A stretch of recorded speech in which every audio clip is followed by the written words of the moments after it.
So, I am a writer. Writing books is my profession, but it's more than that, of course. It is also my great lifelong love and fascination. And I don't expect that that's ever going to change. But that said, something kind of peculiar has happened recently in my life and in my career, which has caused me to have to sort of recalibrate my whole relationship with this work.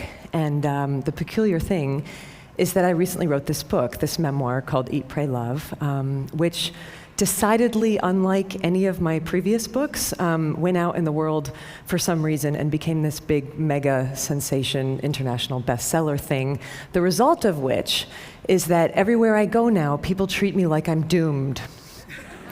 Seriously, doomed. Like, they come up to me now, like, all worried, and they say, aren't you afraid? Aren't you afraid you're never going to be able to top that?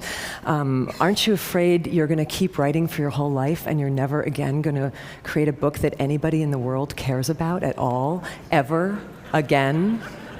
So that's reassuring, you know.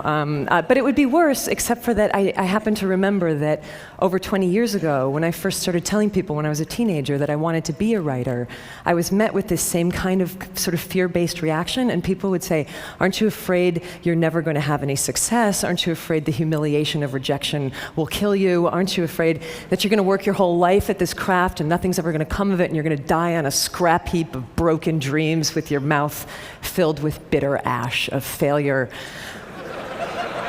Like that, you know? And the short answer to all those questions is yes. Yes, I'm afraid of all those things.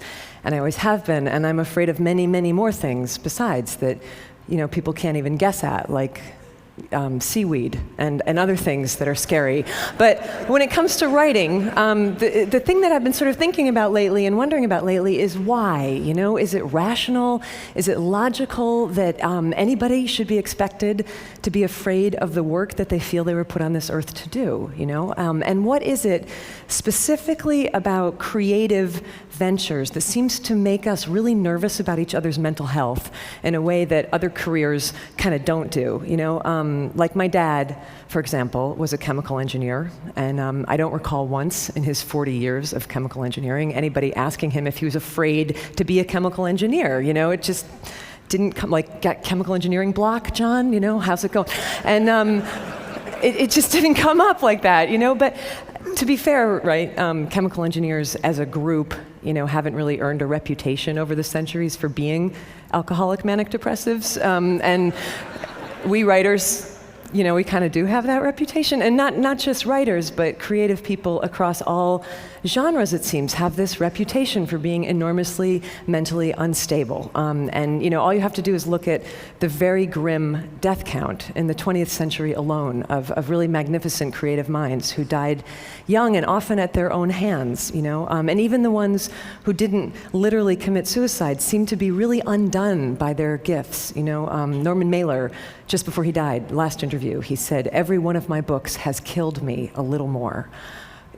An extraordinary statement to make about your life's work, you know, but we don't even blink when we hear somebody say this because we've heard that kind of stuff for so long, and somehow we've completely internalized and accepted collectively this notion that creativity and suffering are somehow inherently linked, and that artistry, in the end, will always ultimately lead to anguish. And the question that I want to ask everybody here today is, are you guys all cool with that idea? Like, are you comfortable with that? Because you look at it even from an inch away, and, you know, I'm not at all comfortable with that assumption. I think it's odious, and I also think it's dangerous, and I don't want to see it perpetuated into the next century. I think better if we encourage, you know, our great creative minds to live, you know, and I definitely know that in my case, in my situation, it would be very dangerous for me to start sort of leaking down that dark path of assumption, you know, particularly given the circumstance that I'm in right now in my career, which is, you know, like, check it out, I'm pretty young, I'm only about 40 years old, I still have maybe another 4 decades of work left in me, and it's exceedingly likely that anything I write from this point forward is going to be judged by the world as the work that came after the freakish success of my last book, right? I should just put it bluntly, because we're all sort of friends here now, it's exceedingly likely that my greatest success is behind me. So Jesus, what a thought, like that's the kind of thought that could lead a person to start drinking gin at 9 o'clock in the morning. And I don't want to go there. I would prefer to keep doing this work that I love. And so the question becomes how, and so it seems to me upon a lot of reflection that the way that I have to work now in order to continue writing is that I have to create some sort of protective psychological construct, right? I have to sort of find some way to have a safe distance, between me as I am writing and my very natural anxiety about what the reaction to that writing is going to be from now on. And as I've been looking over the last year for like models for how to do that, I've been sort of looking across time, and I've been trying to find like other societies to see if they might have had better and saner ideas than we have about how to help creative people sort of manage the inherent emotional risks of creativity. And that search has led me to ancient Greece and ancient Rome. So stay with me, because it does circle around back. But ancient Greece and ancient Rome, people did not happen to believe that creativity came from human beings back then, okay? People believed that creativity was this divine attendant spirit that came to human beings from some distant and unknowable source for distant and unknowable reasons. The Greeks famously called these divine attendant spirits of creativity daemons. Socrates famously believed that he had a daemon who spoke wisdom to him from afar. The Romans had the same idea, but they called that sort of disembodied creative spirit a genius, which is great, because the Romans did not actually think that a genius was a particularly clever individual. They believed that a genius was this sort of magical divine entity who was believed to literally live in the walls of an artist's studio, kind of like Dobby, the house elf, and who would come out and sort of invisibly assist the artist with their work and would shape the outcome of that work. So brilliant, there it is, right there, that distance that I'm talking about, that psychological construct to protect you from the results of your work, And everyone knew that this is how it functioned, right? So the ancient artist was protected from certain things like, for example, too much narcissism, right? If your work was brilliant, couldn't take all the credit for it. Everybody knew you had this like disembodied genius who had helped you. If your work bombed, not entirely your fault, Everyone knew your genius was kind of lame. And this is how people thought about creativity in the West for a really long time. And then the Renaissance came and everything changed, and we had this big idea, and the big idea was, let's put the individual human being at the center of the universe, right? Above all gods and mysteries, and there's no more room for like mystical creatures who take dictation from the divine. And it's the beginning of rational humanism, and people started to believe that creativity came completely from the self of the individual. And for the first time in history, you start to hear people referring to this or that artist as being a genius rather than having a genius. And I gotta tell you, I think that was a huge error. I think that allowing somebody, like one mere person, to believe that he or she is like the vessel, like the font and the essence and the source of all divine, creative, unknowable, eternal mystery is just like a smidge too much responsibility to put on one fragile human psyche. It's like asking somebody to swallow the sun. It just completely warps and distorts egos, and it creates all these unmanageable expectations about performance. And I think the pressure of that has been killing off our artists for the last 500 years. And if this is true, and I think it is true, the question becomes, what now? Can we do this differently? Maybe go back to some more ancient understanding about the relationship between humans and the creative mystery. Maybe not, maybe we can't just erase 500 years of rational humanistic thought in one 18-minute speech. And there's probably people in this audience who would raise really legitimate scientific suspicions about the notion of basically fairies who follow people around rubbing fairy juice on their projects and stuff. I'm not probably going to bring you all along with me on this. But the question that I kind of want to pose is, why not? Why not think about it this way? Because it makes as much sense as anything else I have ever heard in terms of explaining the utter maddening capriciousness of the creative process, a process which, as anybody who has ever tried to make something, which is to say, as basically everyone here knows, does not always behave rationally, and in fact can sometimes feel downright paranormal. I had this encounter recently where I met the extraordinary American poet Ruth Stone, who's now in her 90s, but she's been a poet her entire life, and she told me that when she was growing up in rural Virginia, she would be out working in the fields, and she said she would feel and hear a poem coming at her from over the landscape, and she said it was like a thunderous train of air, and it would come barreling down at her over the landscape, and when she felt it coming, because it would shake the earth under her feet, she knew that she had only one thing to do at that point, and that was to, in her words, run like hell. And she would run like hell to the house, and she'd be getting chased by this poem, and the whole deal was that she had to get to a piece of paper and a pencil fast enough so that when it thundered through her, she could collect it and grab it on the page. And other times, she wouldn't be fast enough, so she'd be running and running and running, and she wouldn't get to the house, and the poem would barrel through her, and she would miss it. And she said it would continue on across the landscape, looking, as she put it, for another poet. And then there were these times, this is the piece I never forgot. She said that there were moments when she would almost miss it, right? So she's running into the house and she's looking for the paper, and the poem passes through her, and she grabs a pencil just as it's going through her, and then she said it was she would reach out with her other hand and she would catch it. She would catch the poem by its tail, and she would pull it backwards into her body as she was transcribing on the page. And in these instances, the poem would come up on the page perfect and intact, but backwards from the last word to the first. So when I heard that, I was like, that's uncanny. That's exactly what my creative process is like. It's not at all what my creative process, I'm not the pipeline, I'm a mule, and the way that I have to work is that I have to get up at the same time every day and sweat and labor and barrel through it really awkwardly.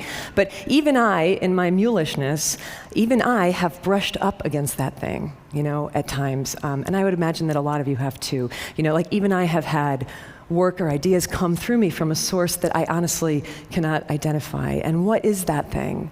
And how are we to relate to it in a way that will not make us lose our minds, but in fact might actually keep us sane?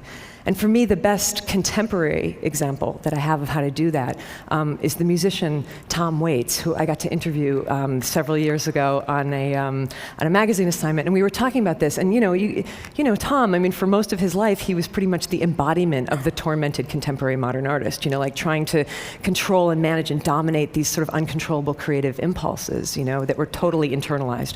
But then he got older and he got calmer. And one day he was driving down the freeway in Los Angeles, he told me, and this is when it all changed for him. And he's speeding along, and all of a sudden he hears this little fragment of melody, that comes into his head, as inspiration often comes, elusive and tantalizing, and he wants it, it's gorgeous, and he longs for it, but he has no way to get it. He doesn't have a piece of paper, he doesn't have a pencil, he doesn't have a tape recorder. So he starts to feel all that old anxiety start to rise in him, I'm gonna lose this thing, and then I'm gonna be haunted by this song forever, and I'm not good enough, and I can't do it. And instead of panicking, he just stopped that whole mental process, and he did something completely novel. He just looked up at the sky and he said, "Excuse me, can you not see that I'm driving? Do I look like I can write down a song right now? If you really want to exist, come back at a more opportune moment when I can take care of you. Otherwise, go bother somebody else today. Go bother Leonard Cohen, And his whole work process changed after that. Not the work. The work was still oftentimes as dark as ever, but the process and the heavy anxiety around it was released when he took the genius out of him where it was causing nothing but trouble, and released it kind of back where it came from, and realized that this didn't have to be this internalized, tormented thing. It could be this peculiar, wondrous, bizarre collaboration, kind of conversation between Tom and the strange external thing that was not quite Tom. So when I heard that story, it started to shift a little bit the way that I worked too, and it already saved me once, this idea. It saved me when I was in the middle of writing Eat, Pray, Love, and I fell into one of those sort of pits of despair that we all fall into when we're working on something and it's not coming, and you start to think this is going to be a disaster, this is going to be the worst book ever written, not just bad, but the worst book ever written. And I started to think I should just dump this project, But then I remembered Tom talking to the open air, and I tried it.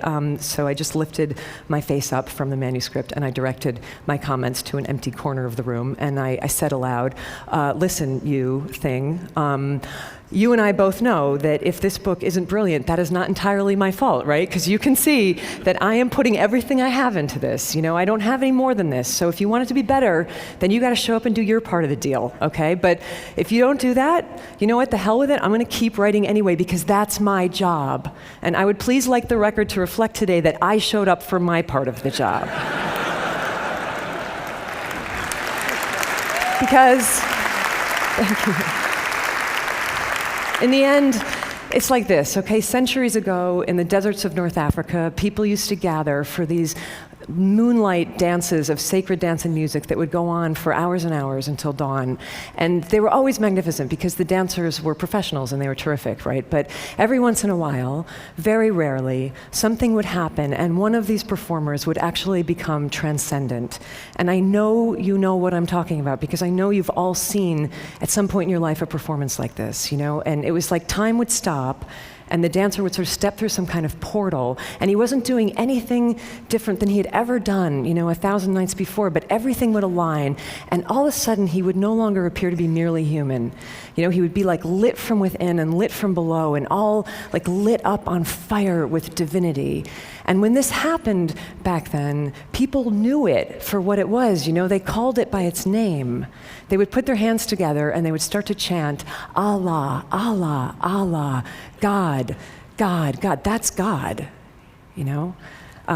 Curious historical footnote, when the Moors invaded southern Spain, they took this custom with them, and the pronunciation changed over the centuries from Allah, Allah, Allah to Ole, Ole, Ole, which you still hear in bullfights and in flamenco dances in Spain when a performer has done something impossible and magic. Allah, Ole, Ole, Allah, magnificent, bravo, incomprehensible, there it is, a glimpse of God. Which is great, because we need that. But the tricky bit comes the next morning, right, for the dancer himself, when he wakes up and discovers that it's Tuesday at 11 a.m. and he's no longer a glimpse of God. He's just an aging mortal with really bad knees, and maybe he's never going to ascend to that height again, and maybe nobody will ever chant God's name again as he spins, and what is he then to do with the rest of his life? This is hard.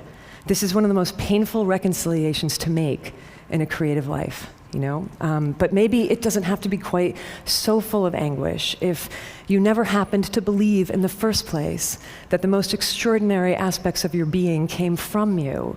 But maybe if you just believed that they were on loan to you, from some unimaginable source for some exquisite portion of your life to be passed along when you're finished with somebody else. And, if we think about it this way, it starts to change everything.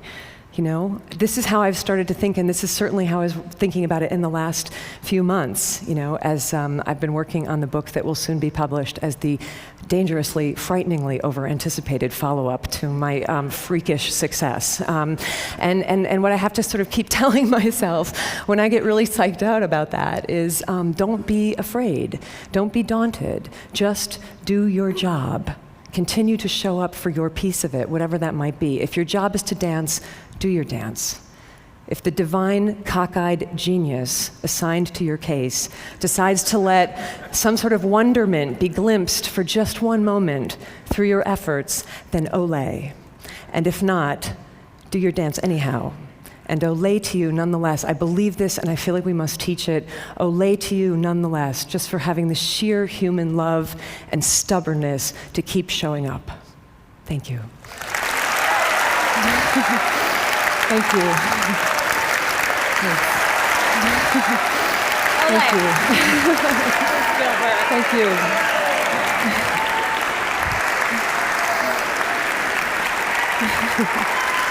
Thank you.